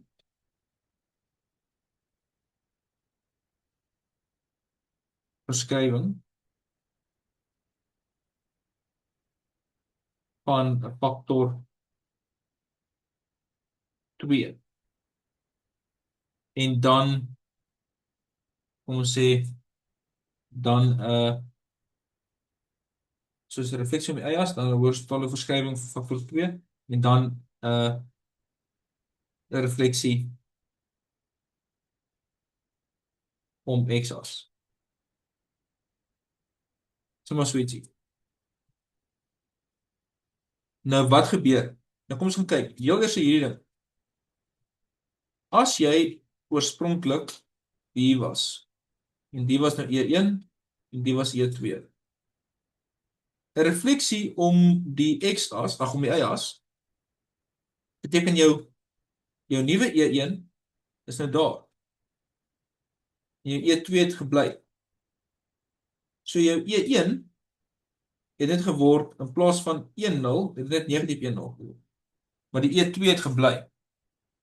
Die E2 het net gebly wat hy was. 'n horisontale verskywing van 2, hier is nou weer jou oorspronklike E1, jou oorspronklike E2. 'n horisontale verskywing van faktor 2 beteken, jou E2 is nou hier, maar jou E1 is nou hier, hy is nou, in plaas van 1-0, is hy nou 2-0. Maar jou E1 het dieselfde gebly, 0-1. So wat daar eintlik gebeur het is, in plaas van 1-0-0-1, die oorspronklike ene, het hy net 2 geword. En dan 'n refleksie om die x-as, hier soos jou E1, maar E2, hier soos jou E1. Hy het net dit geword. E1, E2. So wat met hom gebeur het is, jou E1 het gebly wat hy is, en jou E2 het net geword 0 min 1. So om die standaard matriks dan te soek, die standaard matriks A, werk jy dan van agteraf vorentoe. So jy vat hierdie ouetjie, en dan hierdie enetjie, en jy maal hulle met mekaar. En jy kyk wat jy kry. Dus ons dalk eers die eerste twee met mekaar maal, dan het ek mos nou 2 plus 0, 0 plus 0, en dan 0 plus 0, en 0 min 1. Maal met 1, 0, 0, 1.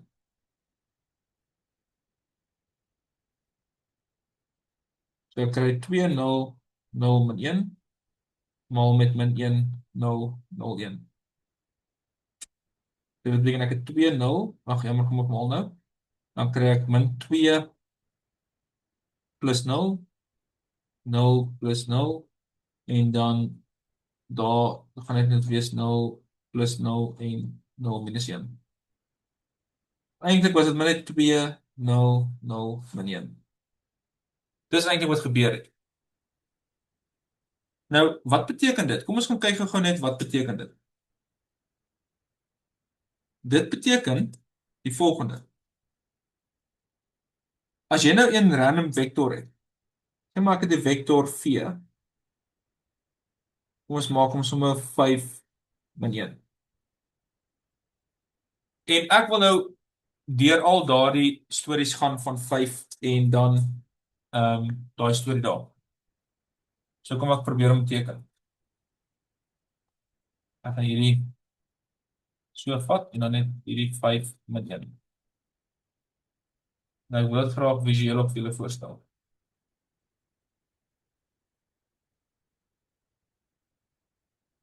So die oorspronklike vektor is by 5 min 1.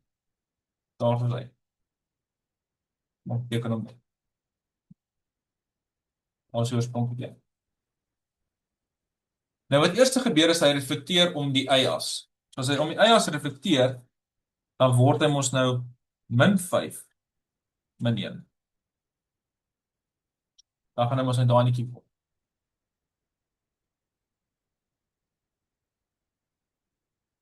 So van die oorspronklike enetjie tot by die rooie. Ons maak hom net rooi. Daarna is dit 'n horisontale verskywing van faktor 2. So hy gaan dan word min 10 min 1. 'n Horisontale verskywing van faktor 2. En dan word hy daai ding. Dis dan die dis dan die bloue. Dan daarna 'n refleksie om die om die x-as. So hy word dan eintlik min 10 en 1. Uiteindelik stop hy dan daar. En dit is dan die groen uitwerking. Uiteindelik is hy daar. Nou, as ons nou gesê het, weet jy wat? Pak net daardie a en maal hom dan met jou 5 min 1. Wat kry mens? Dan kry mens, dis mos net 2 by, so dit gaan wees 10 plus 0 en dan daai waarde gaan wees 0 plus 1. Daai eentjie is eintlik negatief gewees. Ja, eentjie is negatief gewees, sorry. Die antwoord is dan min 10 1. So ek het al my moeite gespaar om nou deur alles te gaan en net gesê, weet jy wat? Uiteindelik, deur al daai goeders te doen, is dit maar net so goed jou A-matriks met daardie waarde daar. Want nou het ek gesien, as ek dit net maal, dan kry ek daai min 10 1. So as daai oorspronklike swart enetjie eers na die rooi toe gaan, dan na die bloue toe gaan, dan na die groene toe gaan, is dit maar net so goed soos ek het van die begin af gemaal met daai matriks daar. Maak dit sin?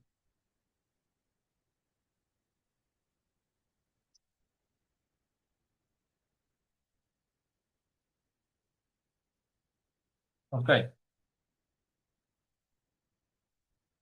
Nou kom ons kyk Kom ons kyk na dan die volgende geval hoe hulle dit kan vra. So hulle sê vir jou, hier is een of ander transformasie. As jy, as ek net vanaf dit uitwerk,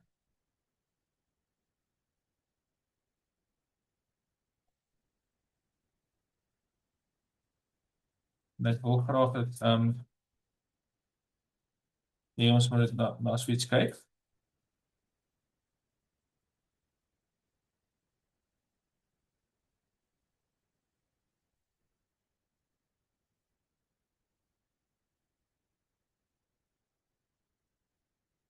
Gaan net by so.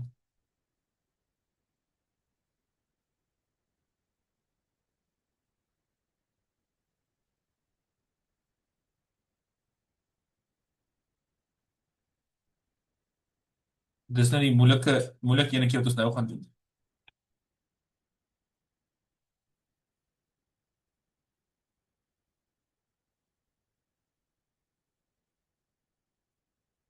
As jy 7 min 3 insit, dan kry jy die antwoord van 8,4. En as jy, dan moet ek weer intik, wat het die lang.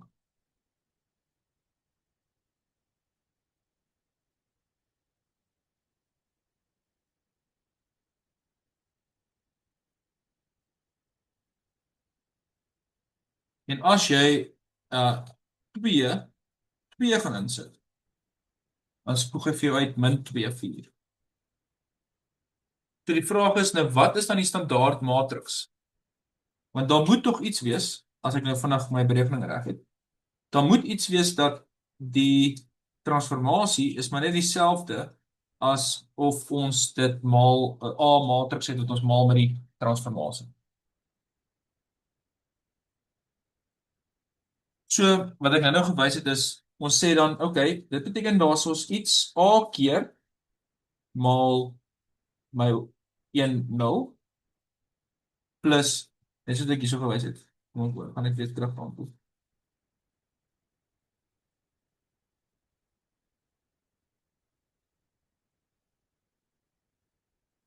Waar is dit nou?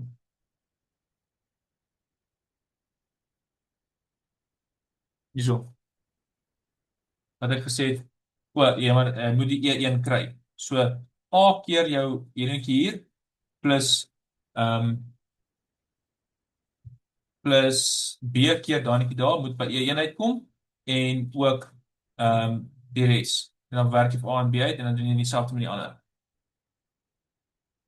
Dis wat ons nou gaan doen met die NPO. Soos ek sê, dit is omtrent hoe moeilik hulle dit kan vra en dan gaan ons nou sien of dit wel waar is. Dis nog cool om dan te sien of dit wel waar is. So A keer 7 min 3 plus B keer 2 moet vir my die 1,0 matriks gee. So dan moet ek dit oplos. So 7A plus 2B is 1 en negatief 3A plus 2B is 0.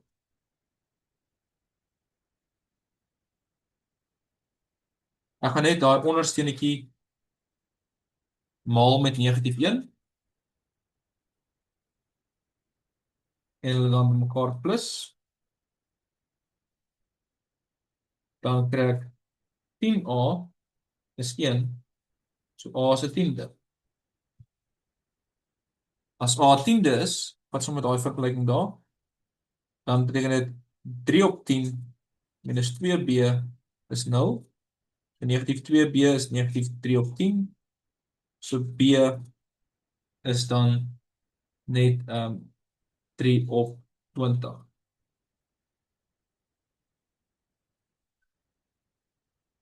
So dit beteken dan, as ek sê 'n tiende maal my antwoord, daai 8,4, tiende maal 8,4, plus 3 op 20 maal, ek dink die antwoord was negatief 2,4, negatief 2, 4. Wat gee dit vir my? Gee vir my 8 op 10, 4 op 10, plus negatief 3 op 10 en 12 op 20. Dit gee vir my 5 op 10 en dan is eintlik 6 op 10 plus 4 op 10 wat vir my 1 gee. So dat gee vir my eintlik 1. So ek kan dalk 'n half uithaal dat ek 1 en 2. 1 en 2. Of ek kon dit gelos het as 'n half en 1 as jy wou. Ons los dit dalk net as 'n half en 1. Half en 1.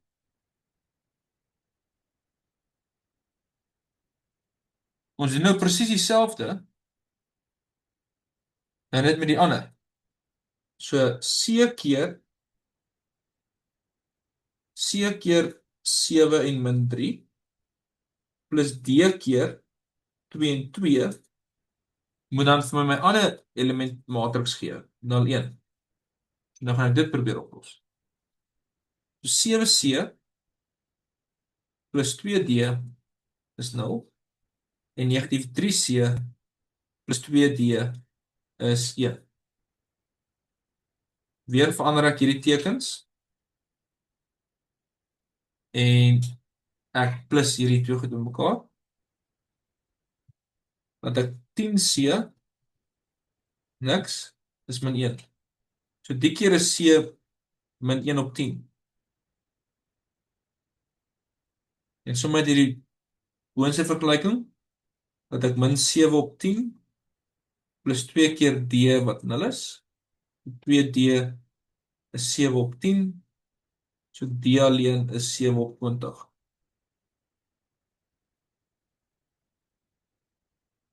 So min 10, min 'n tiende maal die antwoord wat ons nou was, 8,4 plus 7 op 20 maal min 2,4. Wat gee dit vir my? Geef my min 8 op 10, min 4 op 10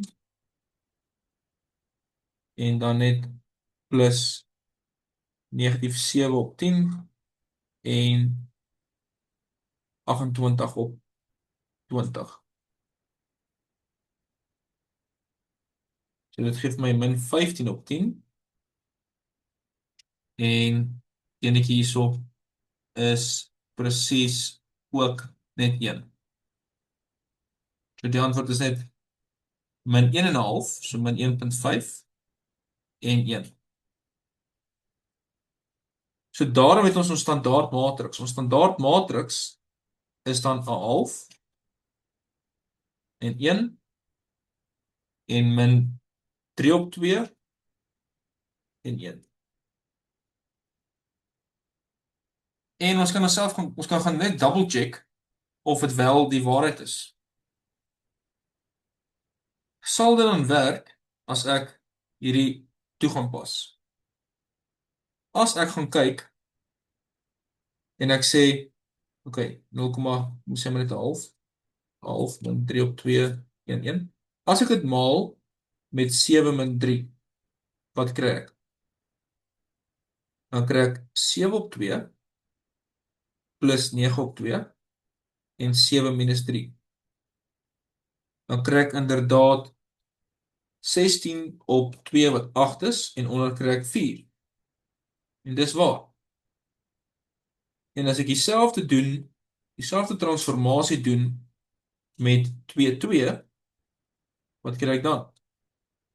Dan kry ek 1 minus 3 en 2 plus 2 wat vir my min 2, 4 gee. So daar het ek hom. En dan weet ons is reg. So dit is die ander manier hoe hulle dit kan vra. Wat, soos ek sê, dalk die moeiliker een tussen die drie is.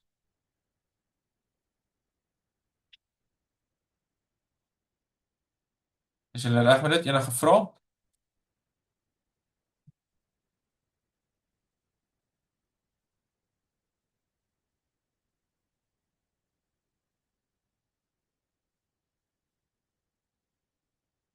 Niks vrae nie. Okay. Reg, kom ons gaan nou aan na die volgende hoofstuk toe en dit is ek moet gou ietsie loer van môre. Ons het môre daarom ja, ons sal môre als wat ons nie nou by uitkom nie, sal ons definitief môre by uitkom. So kom ons kyk nou na die volgende gedeelte en dit is dan die hoofstuk 3.1. En 3.1 wil eintlik maar net mens moet net die basiese idee nou weer onthou van hoe om te maal en en hoe om net die transpose te kry van 'n matrix en al daai tipe van goeder. So dit is nie so groot afdeling nie. Ek dink dat ons moet net daarso laat mens net weer onthou wat om te doen. So hoe ons weet mos 'n matriks kan net bymekaar geplus word as dit dieselfde dimensie het. Jy kan dit altyd met mekaar skalaar produk. Die hele ding van die m by n maal 'n n by iets, daai hele die kolomme van die een moet gelyk wees aan die rye van die andertjie. Julle ken dit. Die identiteitsmatrix ken julle, die transpose ken julle, al daai tipe van goeders. So ons kan dalk hierso kyk na een of twee vrae, maar ek dink wat 3.1 al betref, is dit nie te rof nie. Dis 2.1 in die handboek as jy miskien jou handboek volg. 2.1. Maar ja, ek dink nie ons hoef hier te veel tyd te mors nie. Hulle wil maar net hê mens moet weet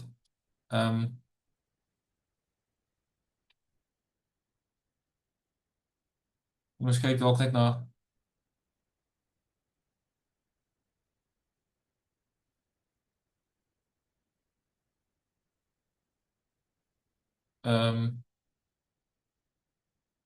ons kyk dalk maar net na hierdie hierso. Hulle gee vir ons 'n u net om iets hier te doen en hulle gee vir ons 'n v. En hulle sê vir ons werk uit wat is v maal u transpose. So v maal u transpose. So u is gelyk aan -2, 3, en 4. V is gelyk aan A, B, C. En dan vra hulle wat is v maal u transpose. So v is A, B, C en u transpose is -2, 3, -4. Hier is 'n 3/1 matriks en dis 'n 1/3 matriks. So ek gaan 'n 3/3 matriks kry.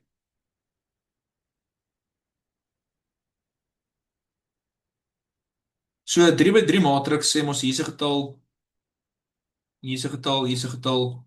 Hier moet 'n getal wees, hier 'n getal, hier 'n getal, hierso, hierso, hierso. Om hierdie eerste een te kry, hierdie eerste entry, is dit die eerste ry en die eerste kolom. So maal die eerste ry met die eerste kolom. So is maar net -2a. Om hierdie hier te kry is dit die eerste ry maal met die tweede kolom. So die eerste ry maal die tweede kolom. So is maar net 3a. En dan -4a. En dan so gaan dit aan. Om hierdie entry hier te kry, is dit die tweede ry maal die eerste kolom. Tweede ry maal eerste kolom. So is -2b, dan gaan dit 3b, -4b wees. En dan dieselfde hierso, -2c, 3c, -4c. En dan het jy jou antwoord.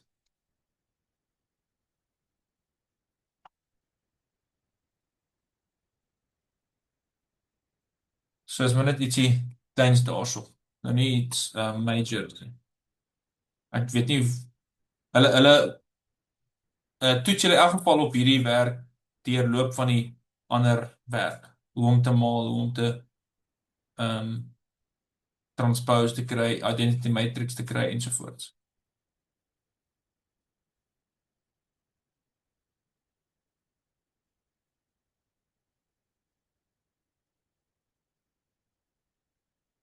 So kom ons gaan dan na 3.2 toe. So enige vrae van julle kant af van 3.1?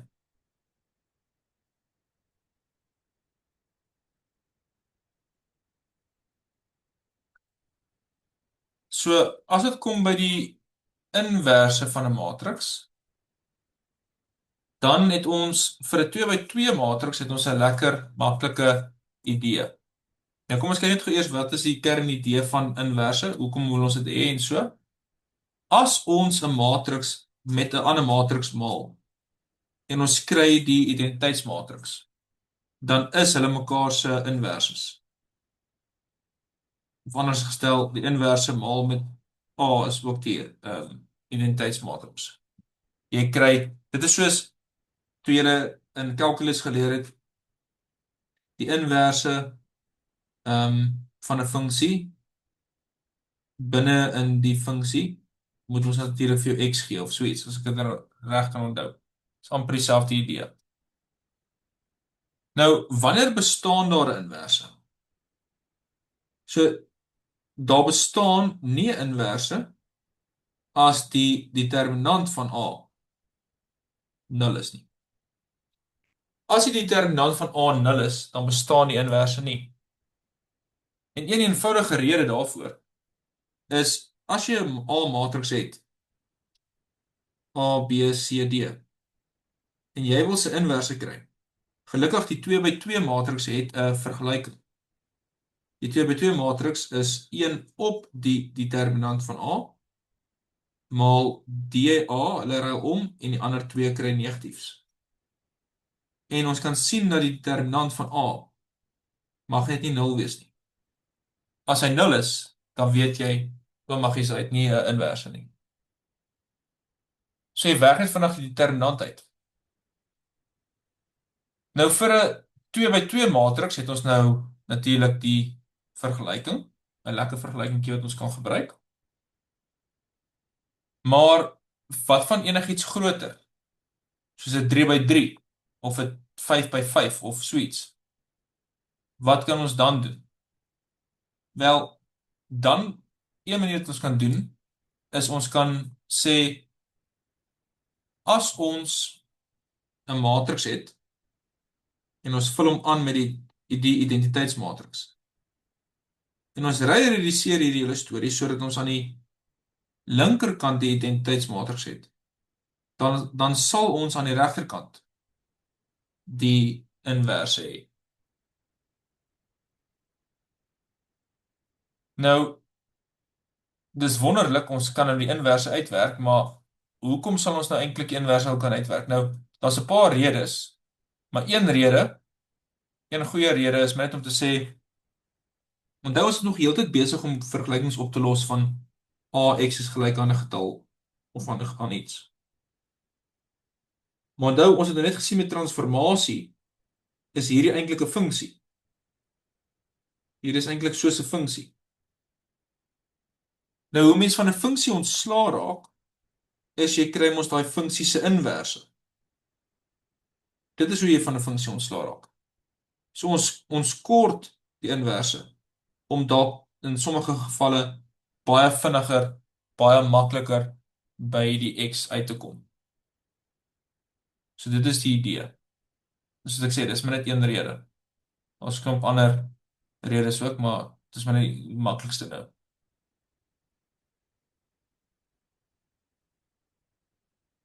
Okay, so kom ons kyk dalk na 'n som of 2, hoe ons die inverse kry. Kom ons kyk of ons hierdie enetjie se inverse kan kry. En ons het nou, julle skryf nie oor determinante nie. Ja, determinante is hoofstuk 5. Want wat hulle julle dan kan vra as julle miskien oor determinante geskryf het is net om uit te werk, het hierdie ding 'n inverse of nie. Dan moet jy net eers sy determinant kry. Ons gaan dit nie nou doen nie. So, okay, A word gegee as 1 min 3, 2, 0, 1 min 3. Min 2, 4, 4. En ons wil nou sy inverse kry. So, een manier is om dit aan te vul met die identiteitsmatriks En ons sal dan nou 'n opvolgsom doen oor hierdie. Maar kom ons doen net eers hierdie.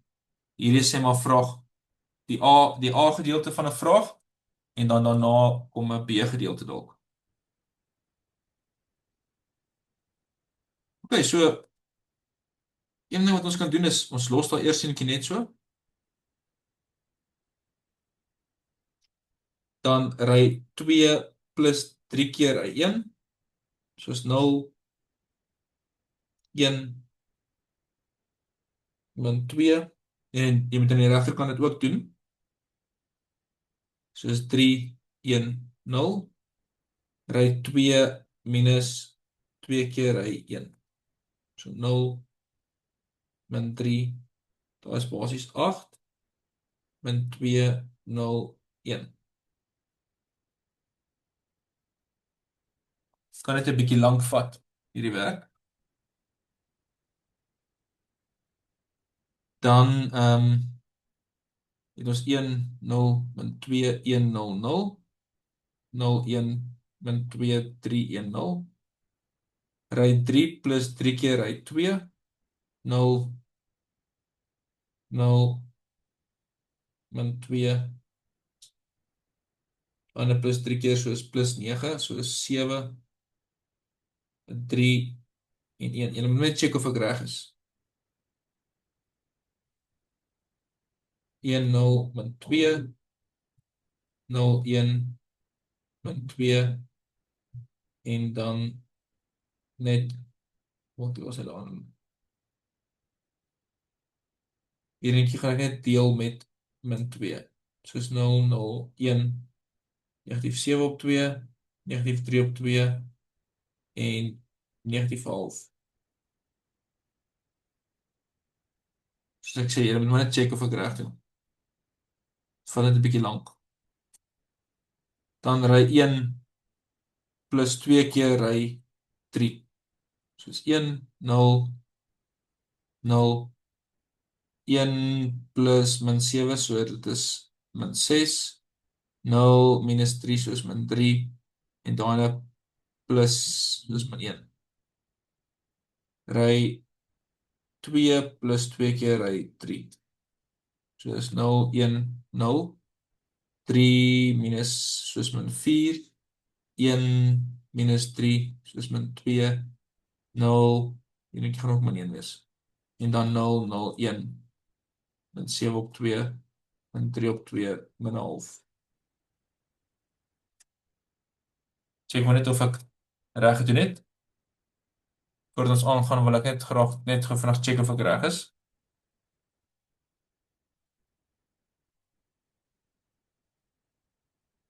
Mens kan gelukkig, daar's net so baie tools op die internet. Mens kan net vinnig hier gaan intik. Dis 'n 3x3 matriks. 1 0 min 2 min 3 1 4 2 min 3 4.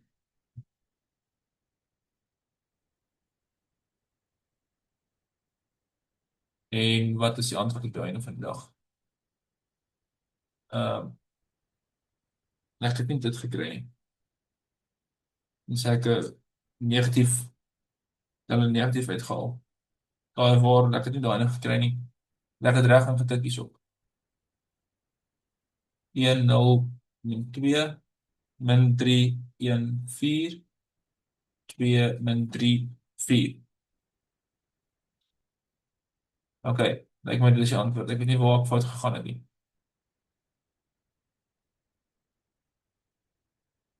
Ek moes ergens fout gegaan het. In elk geval, julle kry die idee. Dis wat mense moet doen om dit te doen. Hulle het dit hier negatief uitgehaal en dan is hier dat ergens opgeslip. Maar in elk geval, sê nou maar, okay, kom ons vat die antwoord wat dit is. Dus sê maar, hulle het vir ons gesê, daar is 'n vergelyking x plus x minus 2z is 4 en negatief 3x minus y, 8 plus y plus 4z is 2 en 2x minus 3y plus 4z is 1. En hulle sê, okay, eerste vraag was, kry die inverse van a, en ons het dit nou gekry. Inverse van a is 8, 3, 1, 10, 4, 1 en 7 op 2, 3 op 2 en 'n half. Dan kan ons nou krag sê, okay, dit beteken x, y, z is dan hierdie inverse gemaal met 4, 2, 1. So dit gaan wees 32 plus 6 plus 1, 40 plus 8 plus 1, 14 plus 6 plus 2. En dan het ons 39, 49 en 22. So dan kom ons baie vinniger by die antwoord uit. Dan het ons dit. Dan gaan net vanaf check op ons sakrekenaar as ons 3 variables het. En ek het 1, 0, min 2 wat 4 gee. En ek het min 3, 1, 4 wat 2 gee. En ek het 2, min 3, 4 wat 1 gee. En dis die antwoord. 39, 49 en 17,5. Waar het ek nou verkeerd gemaak? Daar gee ons my plus 'n half hierso, nie plus 2 nie. Hierdie is plus 3. Hierdie is plus 'n half. Dit is 17,5. Hierdie inverse is korrek. Ek moes ergens opgeslip het. Maar julle weet daarom wat om te doen met 'n 3 by 3 matriks om die inverse te kry. OK. Enige vrae dalk van julle kant af?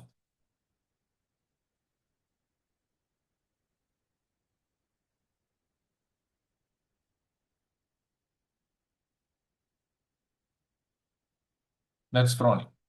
So ek dink ons het redelik gevorder. Ons het eintlik nou nog net om vinnig hier te wys. Ons kan nog so 'n paar goeie sê oor 3.2, maar dan 3.3 is dan die karakteristieke van inverse matrikse. En dan is dit daai subspace en dimensions en goeders wat nogal belangrik is. Maar ons sal dit ook mooi verduidelik.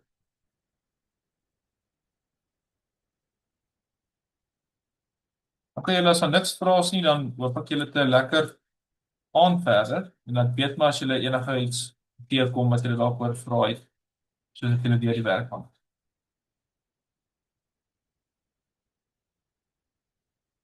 Totsiens.